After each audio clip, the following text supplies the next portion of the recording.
I do.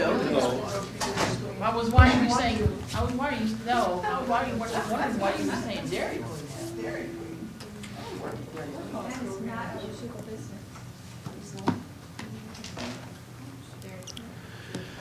Good evening. I'd like to welcome you to the June 4th, 2012 Washougal City Council meeting and ask that you please rise and join us in the Pledge of Allegiance. I pledge allegiance to the flag of the United States of America and to the republic for which it stands, one nation, under God, indivisible, with liberty and justice for all. Rose, could you call the roll, please? Councilmember Russell. Here. Councilmember Plinsky. Here. Councilmember Greenlee. Councilmember Lindsay. Here. Councilmember McDaniel. Here. Councilmember Shoemaker. Here. Councilmember Freeman. Here. We did get word that Councilmember Greenlee would be absent this evening.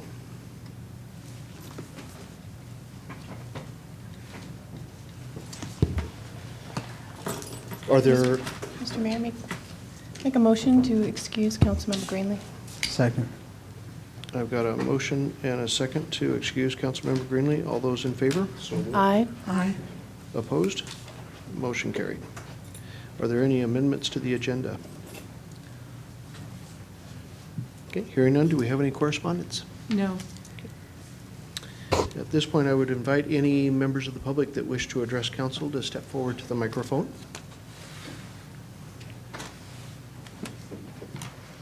Okay, seeing none, moving to the consent agenda. This evening, we have a consent agenda that has 5 items to it. Special meeting minutes of May 17th, 2012, or council minutes of May 21st, 2012, workshop minutes of May 29th, 2012, regular accounts payable claims in the amount of $326,578.37, and Agenda Bill 4612, an authorization for the mayor to sign a local agency agreement with Wallace Engineering regarding the Evergreen Way 32nd Street intersection improvements project. Council.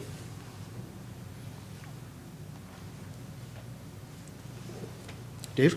Mr. Mayor, I'd like to pull item E for discussion, please. Okay. Mr. Mayor, make a motion to approve consent agenda, items A, B, C, and D. Second. I've got a motion and a second to approve the consent agenda items A, B, C, and D. Any council discussion on those items? All those in favor? Aye. Opposed? Motion carries. Moving to Agenda Bill 4612, a local agency agreement from Wallace Engineering regarding the Evergreen Way 32nd Street intersection improvement project. Mr. Dunn. Thank you, Your Honor. Staff is submitting the Washington State Department of Transportation Local Agency Standard Consultant Agreement from Wallace Engineering for the Evergreen Way 32nd Street intersection improvements project. This design effort is directed at enhancing the safety and operational characteristics of this intersection to reduce accidents and to provide vehicular capacity for the next 20 years. And the recommended action is to authorize the mayor to sign the WSDOT Local Agency Standard Consultant Agreement. Thank you, Jim. Council discussion. Dave? Yeah, thank you, Mr. Mayor. Jim, refresh my memory, if you would, on this one here. These funds came from the reserves into an account that's going to pay for these? Yes, that is They were correct. included in this year's budget on that basis? Yes. Okay, thank you very much. Any other council discussion? If I might add a comment? I will not be voting in favor of this particular amendment, this particular action, because although I see the need for this project, the money was taken from reserves in a $500,000 chunk, and I really don't think that's such a good idea to do in times like these. So I'll be voting against this one. Thank you, Mr. Mayor. Joyce? When was the money transferred and how was from reserves to the account to pay for this? When did that happen? And The money was moved into reserves as a supplemental budget action by the council at the tail end of last year. And then with the approval of the 2012 budget, the appropriation was made in anticipation of this project and potentially other projects as opportunity would arise.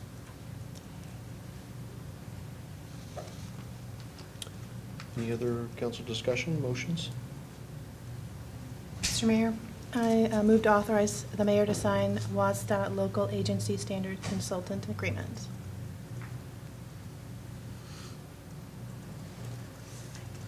second? We've got a motion and a second to authorize the mayor to sign the Washington State Department of Transportation Local Agency Standard Consultant Agreement. Any additional council discussion? All those in favor? Aye. Opposed? No? Motion carries.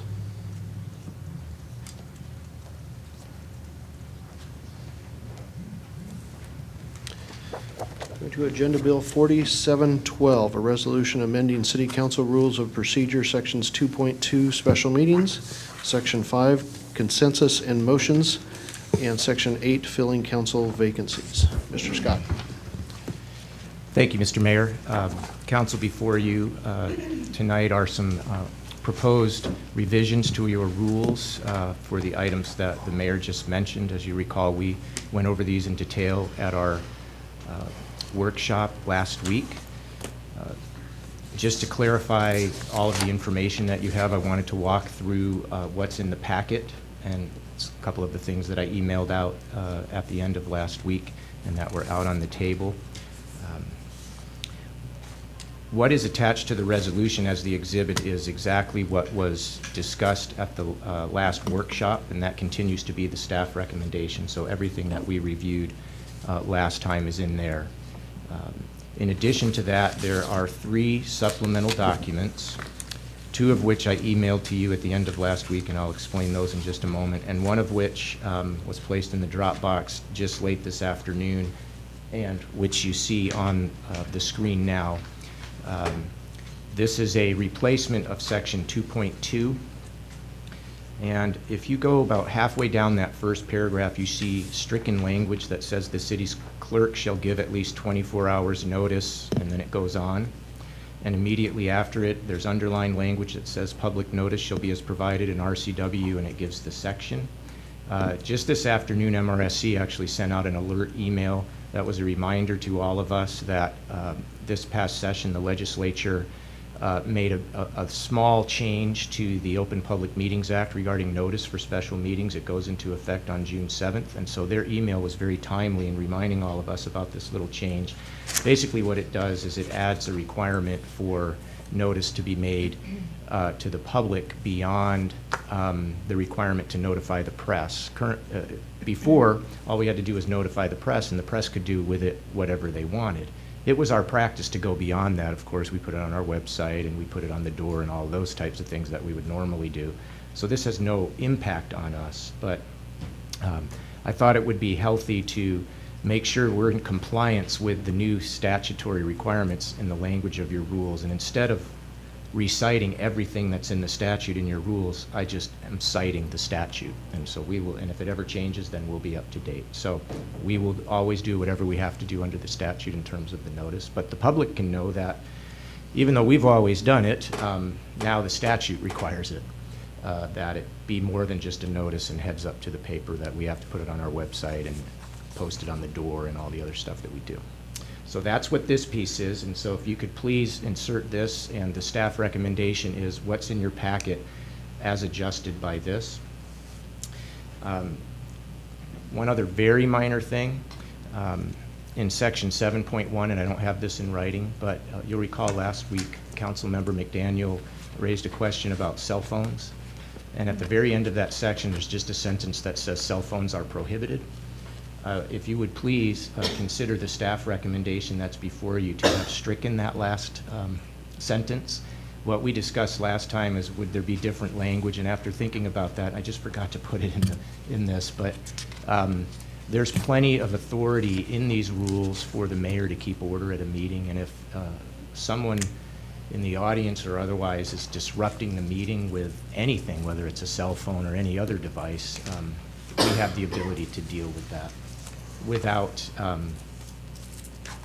compromising the ability of folks to very quietly stay in touch with their families or whatever it is that they're doing in the audience. So the staff recommendation is just to strike that language right at the end of 7.1. So those are the simple bookkeeping items, if you would. The other items for your consideration are what I emailed at the end of the week last week, and they were out on the table as well. And that was to reflect your conversation and discussion at the workshop. There were two specific parts of the rules dealing with replacing a vacancy or filling a vacancy. And one had to do with the interview process, and then the other had to do with the actual selection process. On the screen and in your packet is this set of alternatives. There are 3 alternatives here. These are alternatives to what is in the staff recommendation. So there's really 4 things in front of you. And I tried to reflect different things I heard from various council members so that this would be teed up for you if there was a majority that wanted to go one of these directions.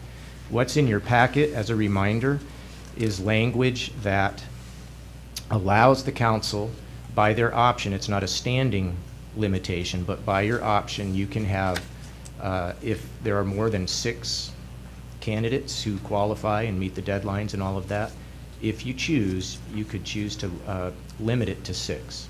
You don't have to, or you could choose to limit it to more than that, but the rules would specifically state that you could do that, and then it provides a process whereby you would choose the 6 or the 8. So that was what we discussed last week. Here are 3 other alternatives to that, and in parentheses after the title of each one is a quick sort of header to it. Alternative 1 here would indicate that there's no reference to limiting the number to be interviewed. So the rules would just simply say, if you qualify by statute and you get in a complete application packet, you're qualified to be interviewed. And if the council wanted to do anything different from that, you could by suspending your rules, and then you could do whatever you want. But the rules would make no mention of it specifically. So very simple alternative there. It's probably the complete other extreme of what I had before you last week. Alternative 2, this is kind of an in-between one that I heard the council talk about. There's reference in the language to the clerk putting together a timing process to make sure that the evening will be expeditious, kind of sets limits based upon how many candidates there are. And then it does provide language that would give the council the option, without having to suspend the rules, but just to go ahead and decide to limit the number of candidates as an option. So it's kind of like what my proposal was, but it talks about and directs the clerk to try to pull it off in one night by adjusting interview timing, how long you have, how many questions, and things like that. And then the third process says the same thing about the clerk setting it up so that it can be done in one meeting in an expeditious manner, but no mention at all of any limitation on the number of candidates to be interviewed. But again, by suspension of your rules, you can always do that, as you could at any time. Those are I think, reflective of what I heard the council talking about. The recommendation continues to be what we discussed last week, where there's specific reference to the number 6 or other number you would choose, so it's clear that that option exists for you. But that's what this is, and when you get to your deliberations, if these are helpful for any amendments that a majority would want to make, they're there for your consideration. And then lastly, I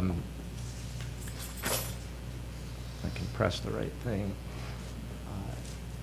Section 8.4, which is where the actual selection of the candidate to fill the vacancy is discussed. As you'll recall, there was some healthy discussion about what the different alternatives are and the strengths and weaknesses of different alternatives to that. The rules currently do not provide for a specific process for your selection, so there's a general deference to Robert's rules. What was in your packet and what continues to be the staff's recommendation was perhaps a very simple reflection of Robert's rules, and that would be that someone would make a motion to appoint after the interviews. That would be seconded. There would be a vote. If there was a majority, you'd be done. If there wasn't, that process would just continue until a motion and a second and a majority was achieved for a candidate. That's one possible way to do it, and that's what the staff recommendation is. This alternative one is, moves a little bit from that, in that before you get to that voting on a candidate or candidates, there's actually an opening for nominations. Nominations do not require a second, so the mayor would open the floor for council nominations. When it became clear that no one else was going to be nominated, then he would close the nominations, and there would potentially be a slate of candidates. There wouldn't have to be, but there would potentially be a slate of candidates. We would quickly then have a voting process, and the council members would identify who they're voting for among the candidates, and if a candidate received a majority, that candidate would then be the appointed council member. That's alternative one. Alternative two is what the council used the last two times. For lack of a better describer, I called it weighted positional balloting. I did find some information on the internet about positional balloting, and this is sort of a subset of that.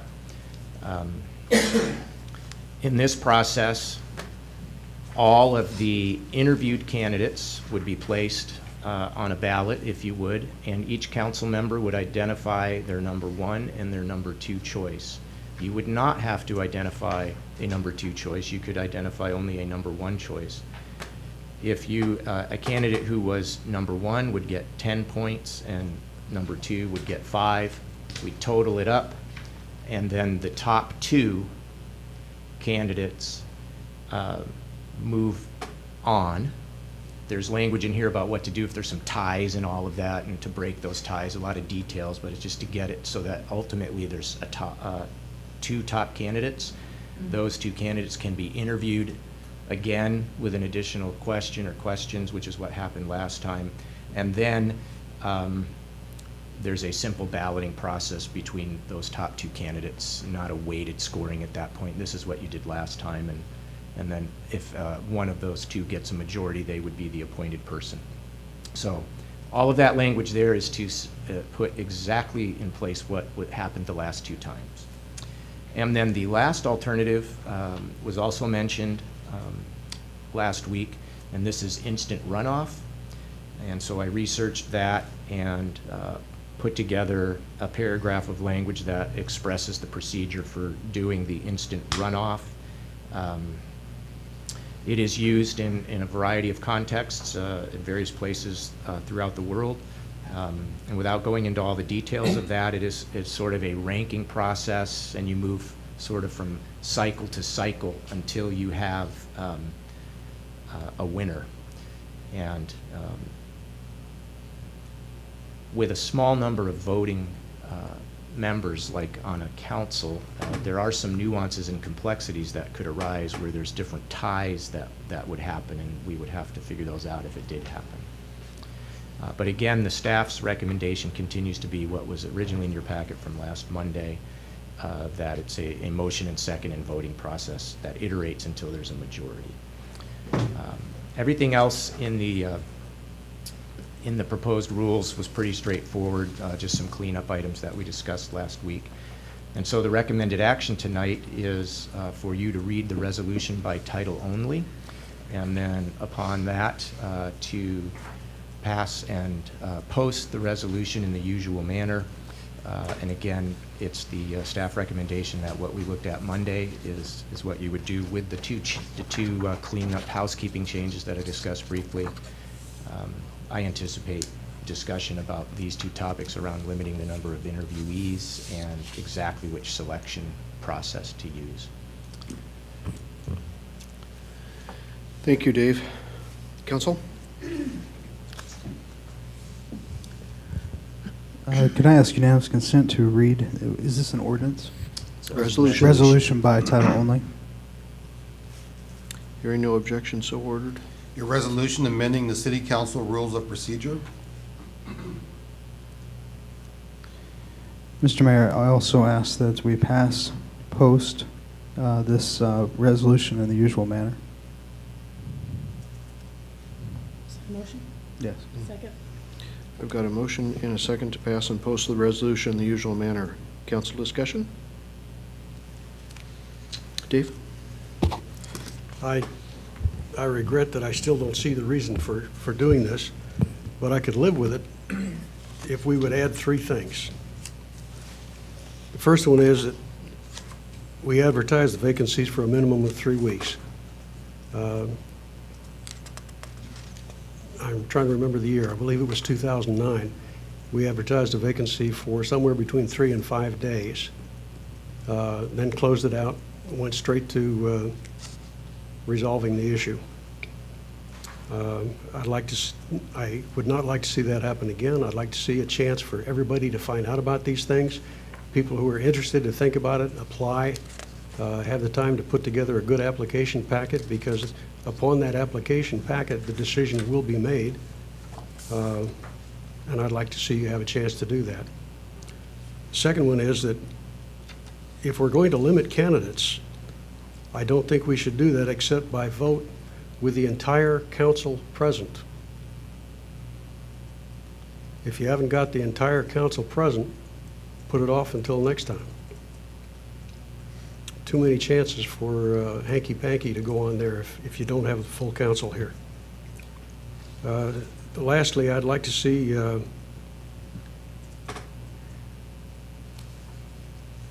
no vote on the candidates themselves without the entire council being present for the same reason. And I would recommend that the council consider something else, and that is selecting replacement candidates ahead of the departure of those members who are leaving before the end of their term. This procedure would allow departing members to be a part of the selection process for their successors. And my rationale is this: these people were elected by the voters. They should have some say in the selection of their replacements. This procedure also lessens the chance that the mayor will be put in the position of breaking a tie vote in a way that overturns the will of the people during the last election. Only an abstention in this case would result in a tie vote that would put the mayor in that position. New members would be seated after the effective date of the resignation of the departing member. So you wind up selecting this person early, and then the day after the old person leaves, a new person can be sworn in. There's no gap there, unless, of course, you can't get everybody to the meeting, in which case you have to delay it till the next meeting. I offer these things for consideration for my colleagues. Dave? Mr. Mayor, thank you. And thank you to Councilmember Shoemaker, who emailed these questions to me this afternoon, or these concerns to me this afternoon. It's much appreciated. And I apologize for the lateness of the hour. It took me a while to think through all this and get it put together, Dave. Right. But I always appreciate that, Councilmember Shoemaker. So there was time to look into those items for you, and on behalf of the council, and we do have information to share with you. In the statute that sets up code cities, and specifically mayor-council form of government, there's a provision that talks about meetings very specifically in quorum and voting and actions. And in this case, the form of government that we have, the statute is very clear that at all meetings of the council, if a quorum is present, the business can be conducted. The section does go on to say that you can establish rules. May I interrupt you for just a second? It says that business can be conducted, may be conducted. Mm-hmm. I don't gather from my reading of that it's imperative that business be conducted. I believe that our rules could say that under certain circumstances we would not conduct business, and I believe the statute gives us that leeway, does it not? I consulted with our attorney, and I will let Don speak for himself, but just in summary, he's of the opinion that this language in the statute is language that could not be trumped by your rules, and that you could not impose upon yourselves a minimum attendance requirement for the conduct of business, but only that which the statute provides, which is that there be a quorum present. There are some specific provisions around the number of votes required to take certain types of action. For example, ordinances require 4 votes. So if 5 members were present, which is one more than a quorum, you could take action, but if a vote on an ordinance was 3-2, that ordinance would not be passed because it wouldn't have the 4 votes. There's a couple other types of items that fall within that. And before I go on with the rest of it, maybe I should let Don just speak to that, since he did provide that opinion to me this afternoon. Got that a little bit late in the day, Councilman, but that was what immediately came to mind. Then looking at the statute, it says that all meetings of the council, a majority of council members shall constitute a quorum for the transaction of business. But a less number may adjourn from time to time and compel the attendance of absent members in such a manner and under such penalties as may be prescribed by ordinance. So I think by process of elimination, in my opinion, would be that if there's a quorum there, that's all it would take to transact business. I don't think that council could trump that by saying everybody had to be here. Well, you're such a sticky wicket. Well, I think that if you, I know you're trying to look for mischievousness too. This would put potentially in the hands of one person for not transacting any business at all. If some person just stays home, you couldn't do anything. And I hadn't considered that possibility. That's a good point. There again, there's a little hanky-panky there. There could be. Mr. Mayor, I have a question for Counselor. Is it possible that the council, if they were -1 or 2 members on a particular night, that they could just table the appointment until the next meeting, and then if all of them were there, then proceed, if not, then table it again until every one of them are there? Is that a possibility? If that was, I mean, if that was the purpose of doing it, just so that everybody would be there, I don't think so. I think that you could table it. I guess you could table it. There's no law that says you can't do that. But in terms of making sure that everybody's there, if that's the ultimate goal, I mean, you may never be able to transact the business. People are absent for different reasons. Their kids are sick, or they're out of town, or at a business appointment, or whatever. So sure. There would be a consequence in this case. I suppose it would be possible for any item that's in front of you for consideration, for under Robert's rules, for someone to make a motion, and there's a whole family of motions that defer action. Often we refer to that as tabling the item, but there's a family of very specific actions you could take. You could postpone action. If that happened continuously, such that 90 days went by, then the county commissioners would be appointing the member. And then they have 90 days, and if they don't do it, then it moves up the ladder. Now, votes, it requires a motion and a second and voting in order to postpone consideration. I guess my question, simple question, would be, I still don't understand why you would not want to undertake the business of selecting a council member. May I explain? Sure. If you have the full council here, you have the representation that was elected by the voters. You would whether you've got 5 members, 4 members, or 6 members. You don't have the full representation, though, and it's not proportional to what the voters elected. I would disagree with that. The reason that you are set up to have 7 members is proportionate to the population of the community, which is representative of the community that you all were elected from. And they elected 7 members But the election of 7, of certain types. I believe the election of 7, regardless who they are, or in smaller communities, the election of 5 Well, is due to the fact that you may not always have. You're talking all legal members there. issues, and I'm talking about the philosophy and the opinions of those who were elected being in tune with the electorate. And it's that I want to preserve. If you elect 7 liberals, there's not a problem. If you elect 3 liberals and 3 conservatives and a moderate, then you've got a split. If you elect 4 one way and 3 the other way, no matter which way it goes, That's the way the voters wanted it. And when you have people absent, it does not reflect what the voters sent to do the job. And that's what I would try to preserve. Okay, I would disagree. I believe you still need to do the business of the people, politics out of it. And whatever members, That's not politics. whatever members are here, council member, and I don't know how you preserve a philosophy. Whatever number of members are here are charged with doing the duty and the business of the city.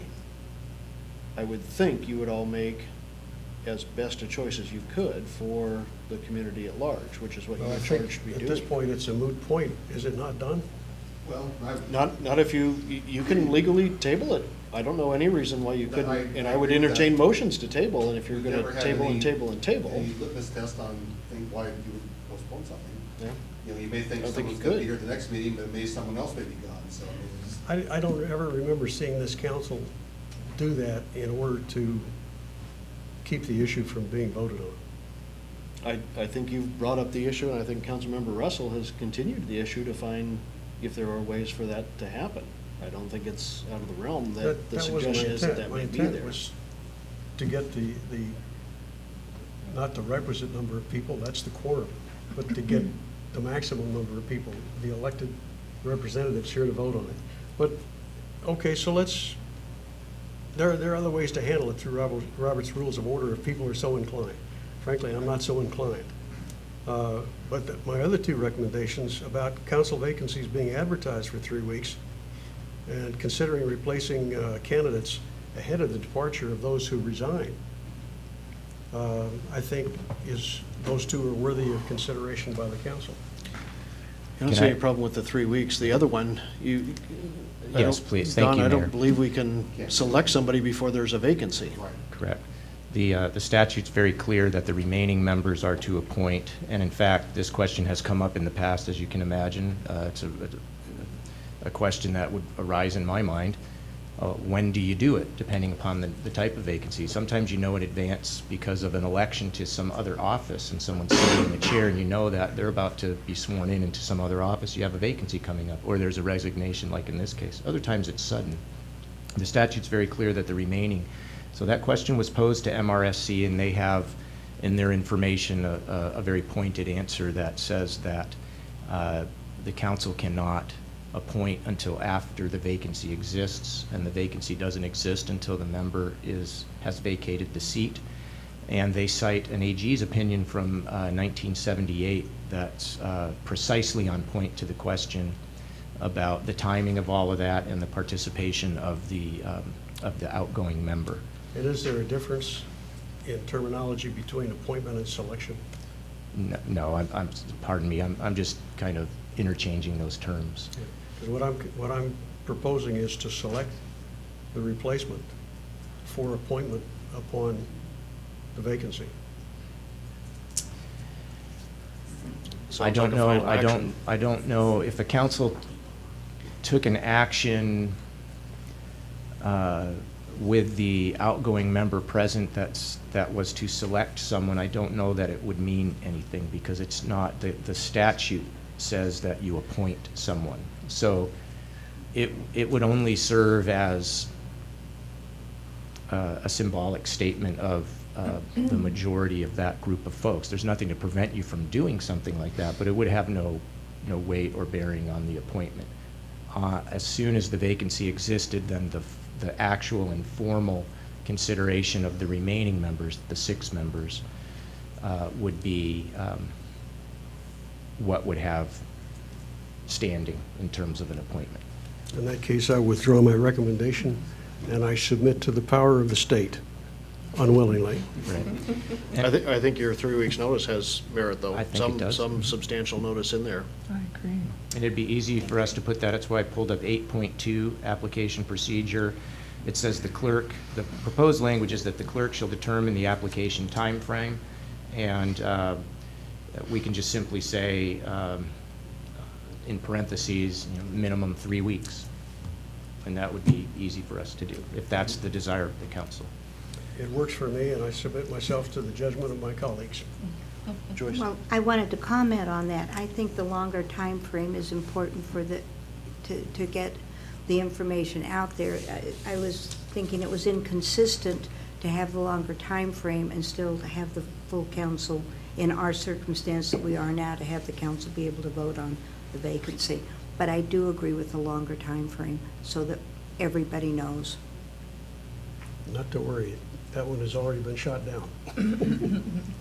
Jennifer? Yes, I actually agree, and it falls in line with the staff recommendation that they start advertising early, before, or when they know that there is a vacancy, you know, hopefully anticipating that there will be over a certain time frame, and that there's an actual date of resignation. And that makes perfect sense to me, and I completely agree.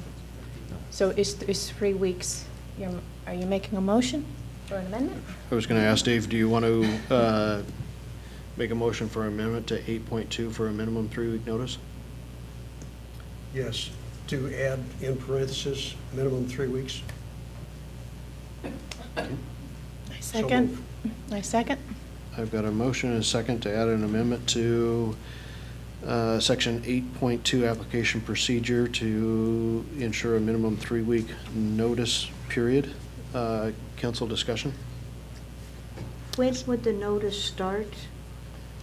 It would Would the notice start at the vacancy or before the vacancy? It depends. If we are aware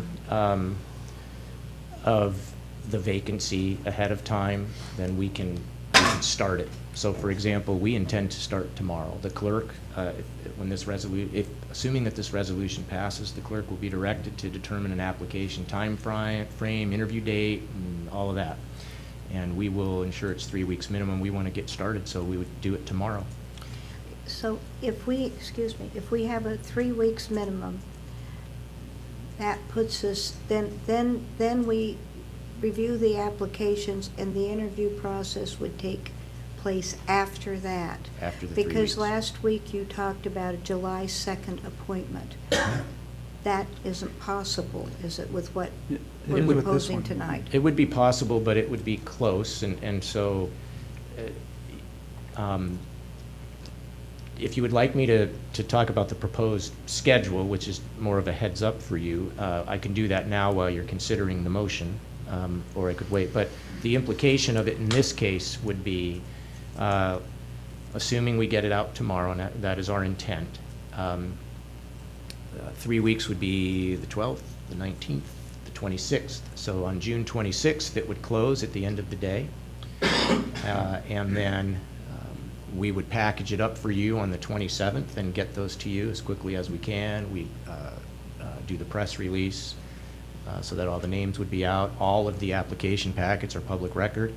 You would have at sometime on Wednesday, the 27th, through to your deliberations on the 2nd and your interviews to consider the candidate field. I would like to give you more time than that, but it's possible to do it. Is there a place in the procedure for the public to come in and comment through this interview process? Yes, Before we make a final decision, will there be time for public discourse? Yes, it's not specifically provided for, but your regular order of business includes citizens' communication. In this case, because the closing, potentially, because it's a minimum of 3 weeks, but the closing of the window for applying and the next meeting at which we're talking about potentially having the selection occur, there's no intervening meetings, whether they're a workshop or not. The list wouldn't be out. The only opportunity for the public would be at the first opportunity for public comment on your agenda. They would know who the folks are. They would not have heard anyone in interview in public session, but they could make comments to you at that time. They could also be commenting to you in any other means, written or otherwise, like is normal anyway.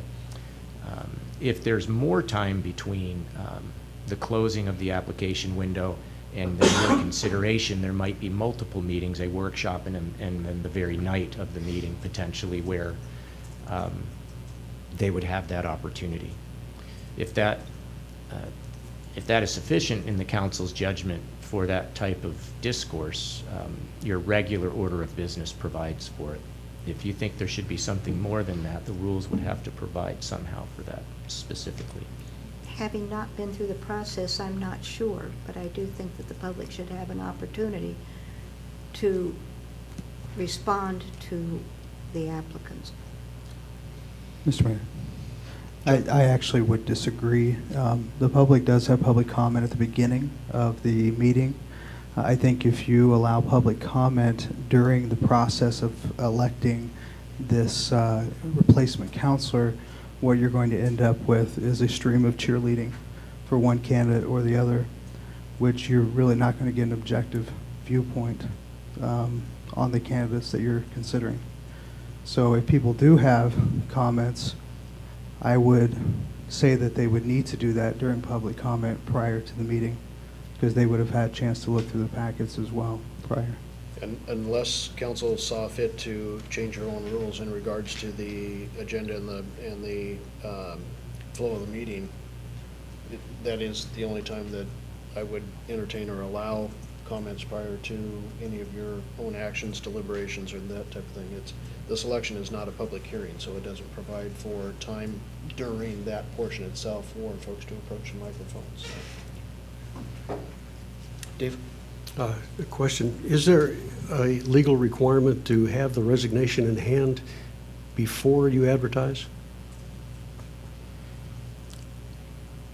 There is the interpretation from MRSC that we received is that the statute says you shall appoint someone to replace the vacancy, and it somewhat implies that nothing happens until the vacancy exists. Would seem reasonable. Right. However, there is a deference even in that implication to rules of procedure, and there are any number of communities that have through their rules put in language similar to what's proposed for you that indicates that the notice of vacancy can be provided when you do get advance notice. In the instant case, and that we would do that. So absent that in the rules, it really shouldn't happen until the vacancy exists. With it in the rules, tomorrow we believe we would have the ability to begin advertising. Okay. Hi, Joe. We spent a lot of time last week talking about how this could turn out to be a really long meeting. We're trying to come up with limiting times for interviews, numbers of people interviewed. And if at that meeting there is a stream of comments from the public, boy, that certainly would magnify it. So this is just kind of a statement of how do we need to brainstorm on how to keep that specific evening from spiraling into something extremely long. I mean, because we've spent a couple of weeks on passing a resolution, it limits the time for our choices. Although we do have specifically 3 weeks left, seems like, is there something we can do under these circumstances to not do a big public comment time on the night of the election or selection? Short answer is yes. Yes. As the council, you can certainly choose to amend your rules and amend your policies however you deem fit, even that evening. I can tell you from a staff level, well, first I could tell you from the phone calls, discussions, different things that have happened just in the last week and a half, even though we have not legally noticed what we would call a legal notice of Councilmember Russell's anticipated vacancy, there's a lot of interest from individuals in potentially applying for the seat. So that process has already started, whether we call it a legal notice or not. What Dave's discussing is literally the legal notice we would put out, not something that's already in the paper that lets folks know that it's coming out there. At the, in addition, whichever meeting this may come up in, we will certainly attempt from a staff level to have as little business on the agenda as possible, trying to keep it, if we can, just to the selection of your new council member. But if we've got things that are, we literally are in a time frame that they have to come forward, you'll certainly see those on there as well. During the meeting itself, again, unless you eliminate the public comment at the start of it, which I would caution you not to eliminate that, you can certainly cut it down in time as well. You can certainly direct me to keep comments to 1 minute or under versus 3 minutes or under, that type of stuff. So there are some ways that you could certainly attempt to try and bring that time factor down. Well, once people begin to signify that they're going to apply, or the applications come in, they're not going to be revealed, though. We talked about that last week, didn't we? We're going to hold off and tell all at once. I was going to say that we have 3 weeks, public can begin asking questions and having discussions between now and then, but they don't officially know who's applying. It all depends on what you want to call official. Our stance has been, unless council sees fit to put it another direction, that we would hold all of those and not comment on the applications until the closing itself.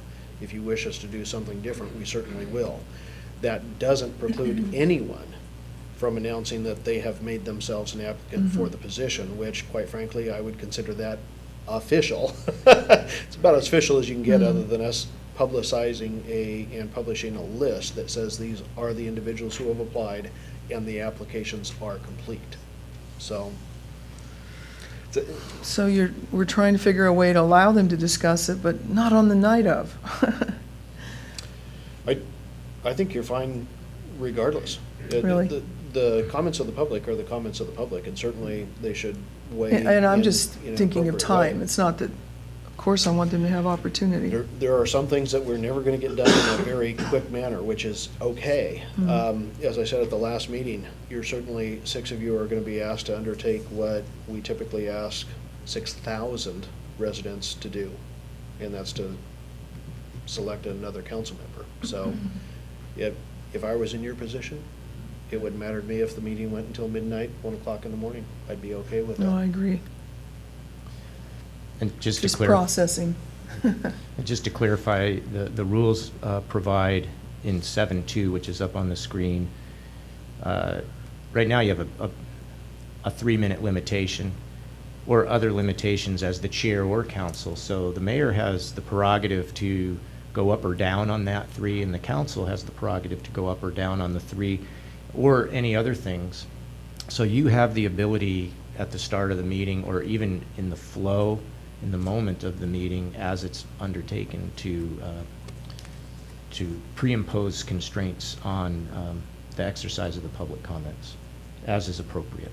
It's a judgment call that you would make at that time. And you wouldn't have to, amend your rules by any specific, it's there for you. I know, I'm sorry. I don't want to interrupt the discussion, but I'm trying to figure out if we have a motion on the table that we need to clear out and continue the discussion. We do. We're still under council discussion of the motion. Of the 3 weeks? Oh. Okay, Joe? So with C-Tran, when any time the public wants to speak, they have to fill out a form in advance so that you can judge.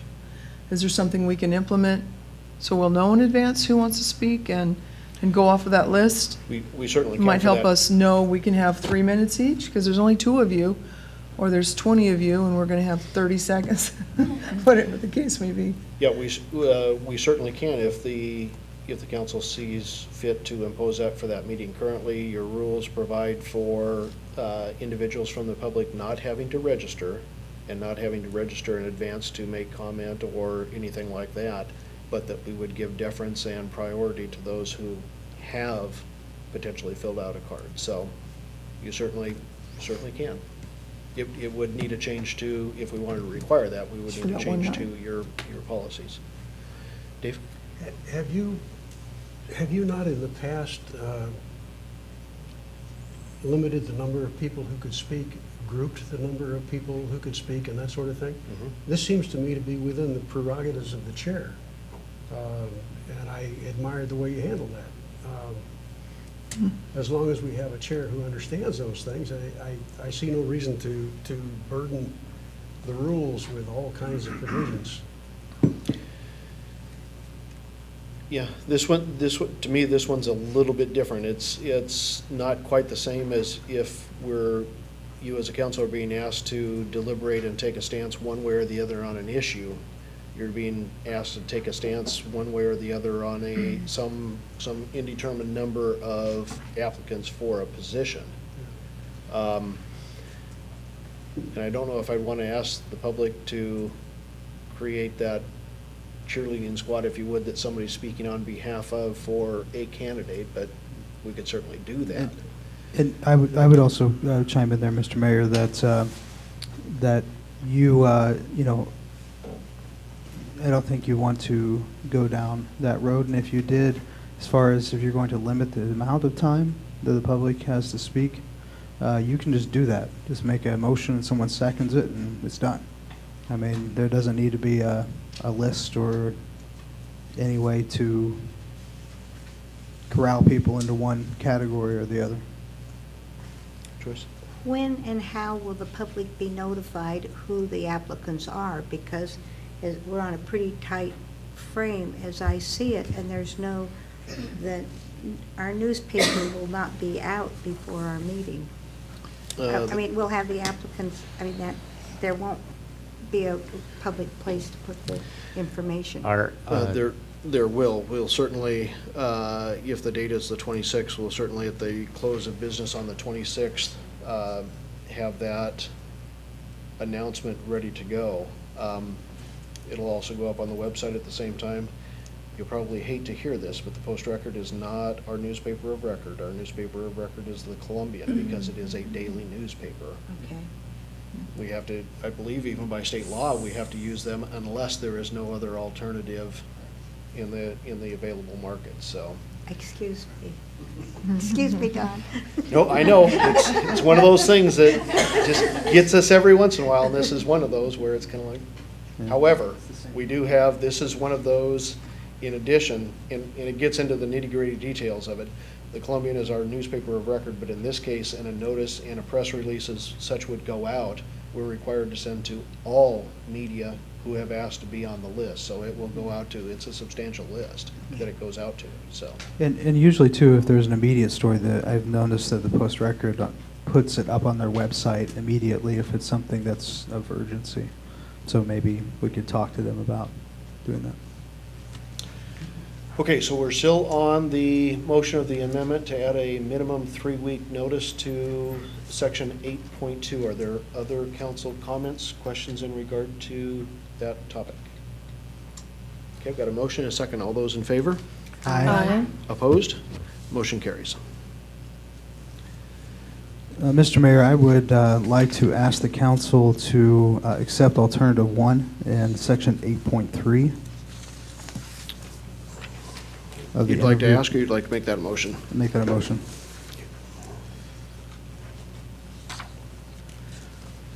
Would you repeat that? Section 8.3, alternative number 1, no reference to limiting number to be interviewed.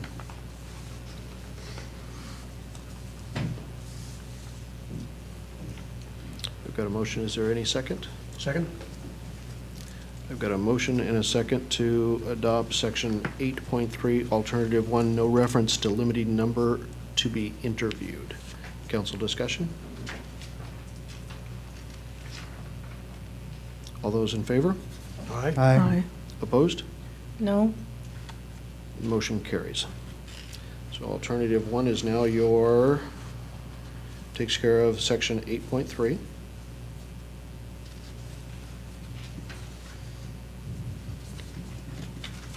Mr. Mayor, I make a motion for section 8.4 to go with alternative 2, the weighted positional balloting.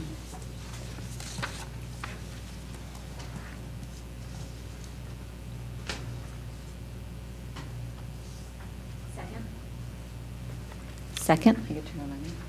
I've got a motion and a second in regards to section 8.4 to select alternative number 2, a weighted positional balloting. Any council discussion? Mr. Mayor. John? The weighted positional balloting has been used for the last, I believe you said the last 2, Director, but as far as I remember, it's been the last 4 that I've been involved in. It has been the way that we have selected our council members as far back as I can remember. I think it's a good process. I think it allows for everyone to have a voice and allows people to make decisions if they want to, bring forward 2 people that they think might be the best candidate rather than just putting up one and not having the opportunity to bring up a second. So I think it gives council the flexibility to bring up 2 names for consideration and then bring it to the next round, and then everyone would vote on the final 2. I think it's a good process. I've enjoyed it the last times that I've been involved in it, and I would encourage you to vote for this as well. Jennifer? Yes, I'd like to give the administration and staff an opportunity to explain why they wanted to change this process and what are the benefits of their particular recommendation. Thank you. The first general motivation was not necessarily to change the process, but to have the rules specify a process. The rules currently really do not specify a process. And so the council basically, each of these previous times, in the moment, specified the process and relied upon the process that they were using. So most of what you see here is simply a specification of the process. But there were 2 places where the staff is recommending something different than what has been the practice, even if that practice wasn't specified in your rules. Specifically, that you provide yourselves the opportunity to limit the number that would be interviewed if you so choose. Even with the option that you went with alternative 1, you still have that opportunity. It just requires you to suspend the rules and to impose it. But you can do that. And then on this particular item, there was nothing special or magic around the staff recommendation. I just looked at the spectrum of choices, and I took the one which is the most simple process that Roberts points to. And it was that's all I did, knowing that, given what I saw in the minutes, knowing that it was just a starting place for conversation. And all of these are legitimate balloting procedures. Thank you. Other council questions, comments? Okay, I've got a motion and a second for section 8.4 to be reflective of alternative 2, the weighted positional balloting. All those in favor? Aye. Opposed? No. Motion carries. Are there any other amendments that you would like to make to the policies and procedures? I do have a motion and a second still on the floor. Are there any other amendments? Any further council discussion? Okay, we've got a motion and a second to pass and post the resolution in the usual manner with the selections and the amendment as put forward and voted on. All those in favor? Aye. All those opposed? Motion carries.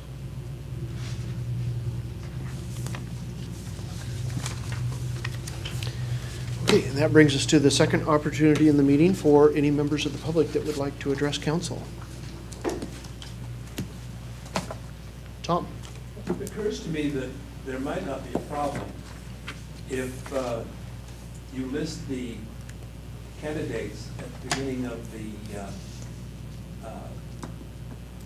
the public input thing, and say 5 people raise their hands and say, we'd like to comment, you wouldn't have a problem. If 50 people do, then you might want to think about limiting the amount of time or whatever. It might be easy just to cross that bridge when you get to the meeting and find out how many people want to talk. I'm betting we'll cross that bridge when we see whether we've got a full chambers or not. Test number 1. Thank you, If they're Tom. all standing out in the hall, you're going to have a problem. That's it. Thank you, Tom. Other members of the public, don't be shy. If you would, come up to the microphone and give us your name and address. Tom, I've got yours. I'm sorry. You're okay. I've got it down. I'm Marilyn Terrell. I live at 950 G Street. I guess it was January the 4th, 4 years ago, that we had our first council meeting in which the councilors, several of the councilors came up with a long individual diatribe about, in this case, it had to do with celebrating Anti-Abortion Week. I was very vehement, since I'm such a shy person, about the fact that it was inappropriate, and I kept saying it's inappropriate, it's inappropriate. And since that time, public comment has been before the council members speak.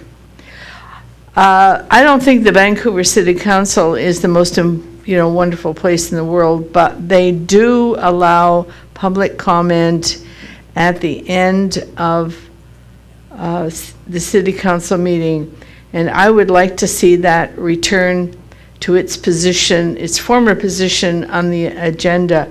It is reasonable that we and the public should be able to note our approval or disapproval of the comments that the city council members make. And I ask you to consider that, since there's a lot of other consideration been going on that score tonight. Thank you, Marilyn. Thank you. Oh, I did want to add one more thing. If there are, as Tom says, if there are 50 people in the place, to get some sort of balance as to representation, because we are supposed to have a neutral city council. If there are 5 people there in favor of Joe and 55 people there in favor of Mary, I think we might need to work some sort of balance out so that so we get balance.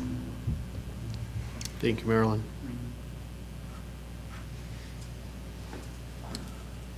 Barbara, yes. Not to be outdone, but I'd like to draw people's attention to the plaque that's in the back, since I'm a park board member here, the Broughton plaque that we've had it brought in to sit on the chair, because we wanted them to look at the replica of the plaque that was made, but I think people need to take note of it and look at it. It's going to be placed wherever they decide to place it. I think there's a spot that's designated, but it's an interesting piece of historical information, and take a good look at it on the way out or by or past. 303 Love Street, apartment 4, Washougal, sorry. Thank you, Barbara. I haven't moved. Any other members of the public wish to address council? Okay. Going to mayor's report, I've got a couple of quick items. One of them, I may have set council members up in the last couple of days, so you may get some phone calls. They're good ones. Last Thursday, I had the opportunity to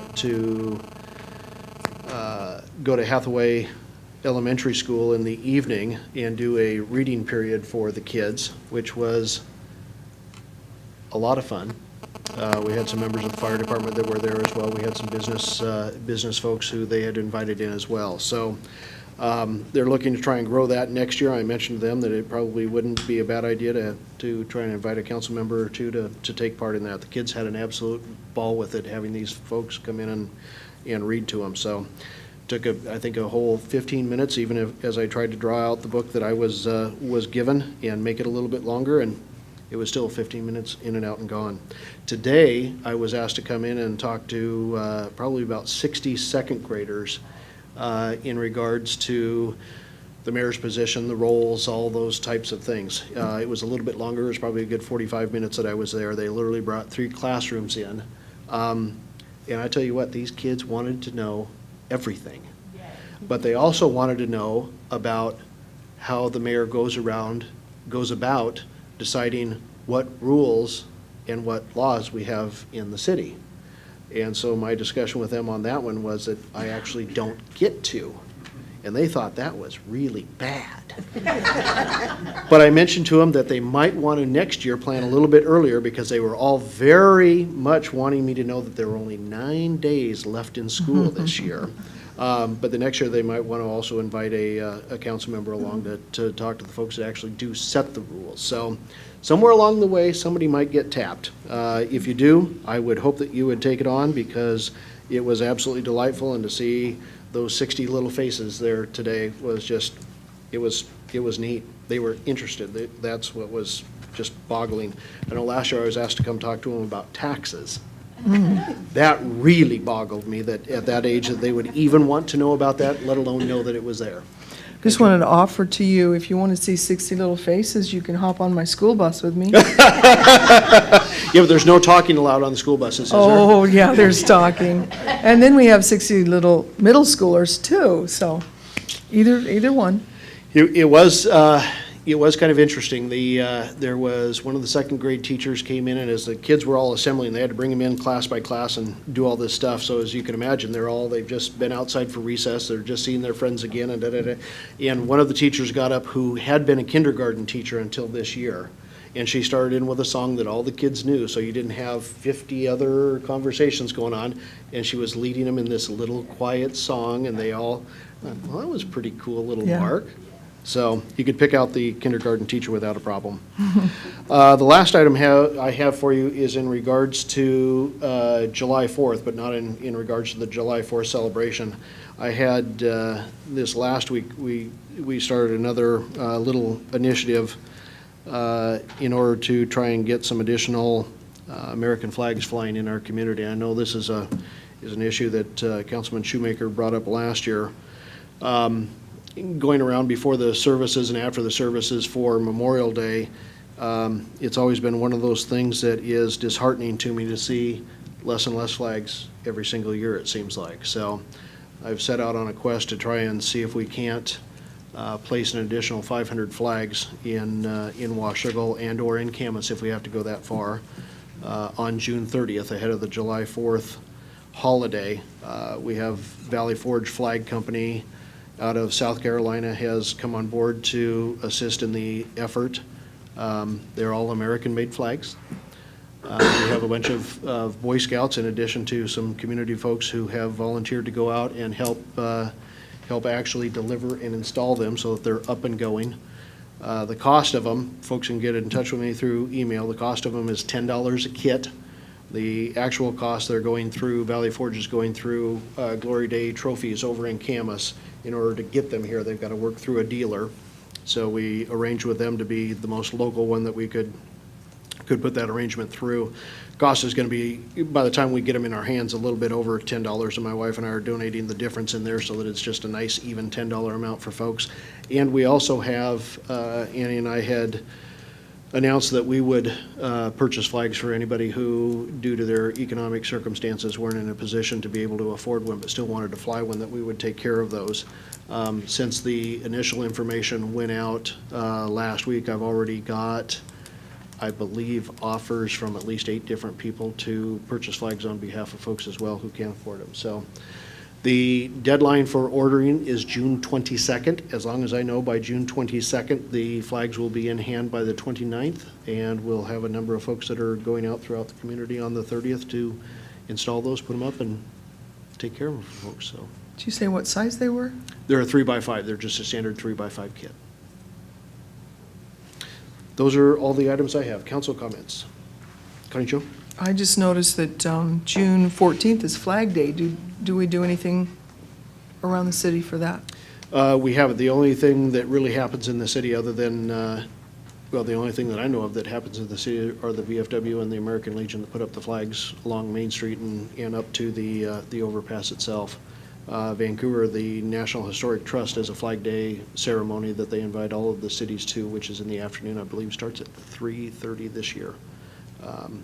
That was one of the comments. Somebody asked if we could pull it together in time for Flag Day, and I just didn't see any real way of being able to do it It'd that be quickly, awesome so.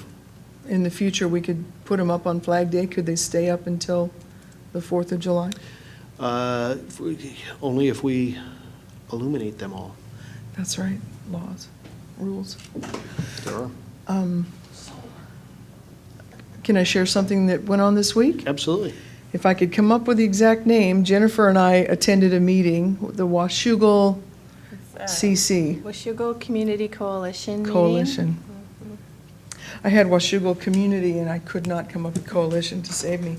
Well, Jennifer and I attended, and I'll just briefly mention that there was an amazing turnout of representation. And do you have things you want to share about it too? Yeah, I will. It was, our leader, Camille, was amazed. She's been doing this for a while, and she's never had a turnout like like we had at this first meeting, ever in her history of doing these initiatives for the cities. So we have great things in store. So go ahead and, here I am. I'm always orchestrating. Sorry. But maybe since I'm it's sorry, on real- the same theme, you could. Could I get a point of clarity real quick? Is this organization sprung out of what we did on the special meeting, or what is this? Interestingly, Camille had already approached Jennifer, and Jennifer referred her to me, but This is through many of school the same district. people were there. Yep. Same organizations. Okay, thank you. Dave, you want to talk and then we can talk, or do you? Go ahead, because Penny? you want to comment on the same thing. I do, Come back in a few yeah. As Councilmember Freeman stated, we attended the Washougal Community Coalition meeting last Thursday at the East County Family Resource Center, very well attended.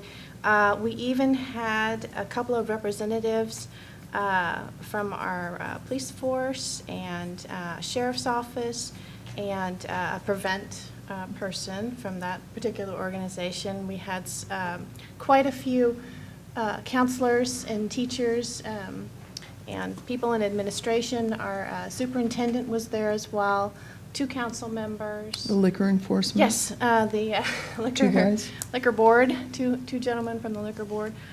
Basically, it is the result of the district receiving a grant from the Carol M. White Physical Education Program. It's a federally funded grant, and this particular coalition is designed to address youth substance abuse. And so we are going to try and figure out what to do here in Washougal about substance abuse with our youth in our school system. And I think it's going to be fantastic. We had, like I said, a great turnout. Every seat was taken up in the meeting room at the East County Family Resource Center. And the next meeting will be on the 28th of June at 4:30 p.m. It's going to be the last Thursday of every month if anyone is interested in joining or being a part of it. But I think it's important to just discuss, you know, what we're already doing as a community and what more can be done if we join forces. One of the interesting things, and the discussion kind of wound around to drug paraphernalia, from Sergeant Shane Gardner from the Clark County Sheriff's Department. We just started discussing, you know, the issue with paraphernalia and what can be done about it, and if there is anything that can be done about it. And, you know, he did mention that there is one city that has managed to ban it and get it to stick. And so that's Tacoma. And I wanted to bring that up tonight because I did go back and find that in their code, printed it out and took a look at it, and I thought it was something that maybe we should also take a look at. So far, it hasn't been overturned, and it's holding strong. He did mention that sometimes it's difficult to get municipal governments to commit to try and ban drug paraphernalia from their city limits because of what's happening, you know, at the state level with our government. But that it's definitely worth a shot. And Sergeant Gardner has a lot more information on those particular laws. And I know that, you know, we probably want to sit down with our police chief and kind of talk it out, but it's something I would definitely like us to look into. And I have a copy of the Chapter 8.29 of the Tacoma Municipal Code if you'd like to take a look at it, Dave. We did ask him if he would consider doing a workshop with us. Yes, we did. He's and very happy to do He it. would be happy to come in and discuss that. He is also the chair of the Prevent organization at the ESD 112. That's the regional school district offices. So he's very, very knowledgeable man. And I think it would be very beneficial if we could at least listen. That's it. And Camille, the leader of the coalition, also gave Washougal a hats off, so to say, because she said that, I asked her why were we chosen, and she said it was because we had done so much in preparation to be ready at this juncture in time. When this grant came forward, Washougal was ready because of the efforts of the community, the city council, the staff, fire, police. Everyone was moving forward in this area, and she was really excited to be here. And again, she said the turnout was made it quite evident that Washougal was ready as a city to make things happen. No divisions, no presupposed agendas. Let's touch our youth. And it's not just limited, we did mention that it's not just limited to youth, it's any sector that's in need. So we got lots of work to do. We do. Dave? Thank you. First of all, I want to applaud the mayor's flag initiative. We need more of that here in Washougal. Secondly, until today, there was an item on the city calendar for a Flag Day parade on this coming Saturday on the 9th of June. It will not take place. That was canceled almost a year ago, and unfortunately, I forgot to take it off the calendar at that time. My apologies. Thirdly, I'll be absent from the workshop next week. I'll be on temporary duty with the Civil Air Patrol in Albuquerque, New Mexico at Kirtland Air Force Base. I'll be attending the Civil Air Patrol's first ever safety college, which is sponsored there by the Air Force Safety Institute. And finally, I mentioned, 15, 18 months ago that I was returning to flight status after 36 years of not flying. I was an instrument-rated commercial pilot and flight instructor, and I suggested to people they stay off their roofs until such time as I got current. I am happy to say that my instructor now considers that although I am not current with my license yet, I am no longer a danger to myself and to others. And him. Rooftops are safe? Yes, absolutely. So nice to feel safe. Thanks, Dave. Now he Other tells us. items from council? Mine isn't quite as exciting, but I planted tomatoes this week and crossing my fingers. So. It's still too cold. That's why it's raining. Are you getting enough rain? Karen? Couple things. I wanted to remind people about Hike on the Dike on Saturday. Good for you. So Yes, good. Maggie and I and all of my boys will be there. And then this one too. It's the ACE, a local nonprofit, and REACH. Please join them for a free barbecue and games, prizes, and safety.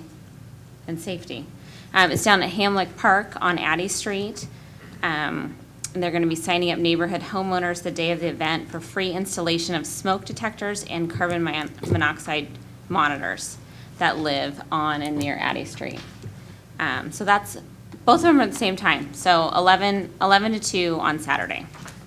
So I thought that was great. And there's also new business, which I always get so excited when I get those emails about the businesses coming to Washougal. But CrossFit is open in Washougal, and it's great. It's down on Evergreen Boulevard by Sensations. So 6 a.m. classes. I'm there. Or I have been there the last 7 days, so. Awesome. Thank you. Any other items? Connie Jo? Checked my calendar as I was sitting here and forgot to look all the way through Saturday. Saturday, that just passed. The Camas Washougal Community Pregnancy Clinic had their annual 2012 Walk for Life event. Amazing event of the community, lots of people, lots of kids, mommies, daddies, strollers. Some ran a 5K, some of us walked. You can see my Facebook. I've got something red in my hand, and I made a comment that most people take water bottles. I had a coffee mug. But I have the privilege of winning the adult category for the highest sponsorship. So I get a night at the Fair, what is it, Fairview, Fairway? Fairgate? Fairgate Inn. My husband and I get a night at the Fairgate Inn. So thank you very much. Fairgate Inn, I can't wait. It's going to be great. Awesome, thank you. you go to the right place. I'm going to go to the Fairview, and then I'm going to go to the other fair, and then I'm going to go to Fairgate. Make a month of it. Any other items from council? One that I forgot in my notes, tomorrow night, if you're looking for somewhere for dinner and entertainment, tomorrow night it is the Chamber of Commerce's Business of the Year, Person of the Year, Educators of the Year, and we certainly have two folks who have touched us, Pendleton being the Business of the Year, and then Lloyd Halverson, City Administrator from Camas, who is our interim City Administrator before Mr. Scott, is the Person of the Year this year. So just contact the Chamber if any of you want to make last-minute reservations for that. Jennifer? Actually, thank you for reminding me. I was going to attend that, and then Melissa Smith, our RTC representative for the board, has decided that she would like to attend that because Lloyd Halverson is leaving, and I most definitely respect that. And I'm certainly fine with filling in as the alternate, so I will be attending the RTC board meeting tomorrow evening. If there are no other items, I'd entertain a motion for adjournment. So moved. Second? I've got a motion and a second to adjourn. All those in favor? Aye. Opposed? Motion carried. As much as we had to do tonight, that's a pretty good closing time. Same thing. Yeah, same time, I know, because I got this in my mailbox. Yeah. After that, and then I think, congratulations. Yeah.